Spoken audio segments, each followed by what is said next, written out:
Physics power channel కి స్వాగతం. P type semiconductors pure semiconductors అయిన ఫోర్త్ ఇయర్ గ్రూప్ ఎలిమెంట్స్ కి థర్డ్ ఇయర్ గ్రూప్ ఎలిమెంట్స్ ని కనుక మనం ఇంప్యూరిటీస్ గా కనుక యాడ్ చేసినట్లయితే మనకి పీ టైప్ సెమీకండక్టర్స్ అనేవి ఫామ్ అవుతాయి.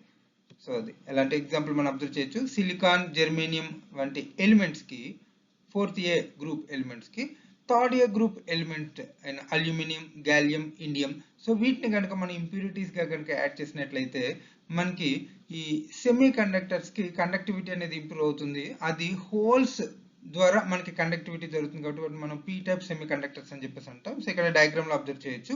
సో ప్యూర్ సిలికాన్ లేదా జెర్మేనియం తీసుకొని దాంట్లో బోరాన్ జస్ట్ ఇంప్యూరిటీగా కనుక యాడ్ చేసినట్లయితే సో బోరాన్ లోని PZ ఆర్బిటాల్ అనేది వేకెంట్ ఉండిపోతుంది. సో ఆ వేకెంట్ ఆర్బిటాల్ మనకి హోల్. సో ఈ హోల్స్ ద్వారా మనకి కండక్టివిటీ జరుగుతుంది. సో కాబట్టి వీటిని మనం పాజిటివ్ సెన్స్ గా ట్రీట్ చేస్తాం. పీ టైప్ సెమీ కండక్టర్స్ అంటాం.